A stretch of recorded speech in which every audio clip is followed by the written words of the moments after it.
Sir, what do you think this book is? I think this is a children's textbook, क्योंकि जहां पे हमें ये book milli थी वहां पे एक स्कूल हुआ करती थी. So, which language is this in? This seems to be Devanagari, and since it was a Marathi school, I guess this is a Marathi textbook. क्या आप हमारे ऑडियंस को मराठी के बारे में बता सकते हो? मराठी एक अभिजात भाषा हुआ करती थी, और ये भाषा महाराष्ट्र में रहने वाले लोगों द्वारा बोली जाती थी, जिन्हें हम महाराष्ट्रियंस कहते थे. और क्या जानकारी है हमारे पास इनके बारे में? ये छत्रपति शिवाजी महाराज की तस्वीर है. ये मराठा राजा हुआ करते थे. कई गढ़ किले थे इनके महाराष्ट्र में. कुछ जगह बता सकते हो आप? कहाँ थे ये किले?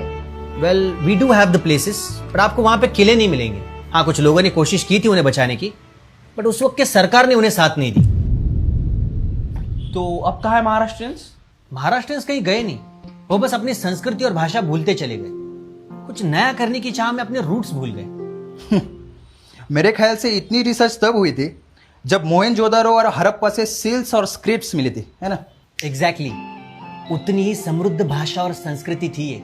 अगर ये भाषा और संस्कृति इतनी समृद्ध थी तो ये विलुप्त कैसे हो गई? ऋतू, हा?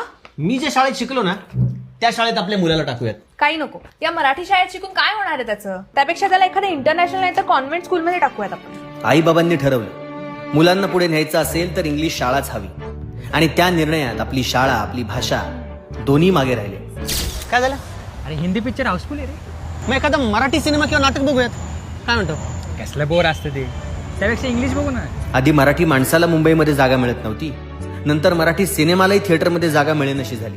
मोडली जरी पाठ तरी मोडला नाही कणा, पाठीवरती हात ठेवून फक्त लढ म्हणा. हे काय?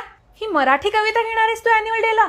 हो. अरे किती ओल्ड फॅशन आहे. त्यापेक्षा तू किपलिंग किंवा शेक्सपियरची एखादी कविता घे ना. हे बघ, मतकरी, तेंडुलकर, पुलं सगळं साहित्य रॅकवर मागे सरकलं, आणि त्यांच्या जागी अशी नावं आली जी उच्चारालाही आपल्याला जरा अडचणच होते. ये गुड़ी पड़वा क्या होता है? मतलब क्या करते उस दिन? गाडी धुते. पण फक्त शब्द नाही गेले, विसरले गेले आमचे सण, आमची कला, आमचा आवाज. गडगडणाऱ्या ढोल ताशातले पोवाडे आता कोणालाच ठाऊक नाही. सह्याद्री मधल्या आमच्या राजांचे गट ढासळले, आणि त्या राजांचं गाण गाणारे आवाजही थांबले. हे सगळं काल्पनिक आहे, पण कल्पना सत्यात उतरू द्यायची नसेल तर जागे व्हा. कारण भाषा कधीच अचानक मरत नाही, ती हळूहळू जगता जगता मरते. पण अजूनही वेळ गेलेली नाहीये. मराठीला आत्ताही वाचवलं जाऊ शकतं. त्यामुळे फक्त ती भाषा शिकवू नका, ती लिहा, बोला, वाचा, जपा. नाहीतर तुमचं अस्तित्व सुद्धा पुस्तकात सापडेल, आणि कोणीतरी दुसराच त्याच्या हिशोबाने अर्थ लाभले जय महाराष्ट्र. आम्हास भाग्य बोलतो मराठी.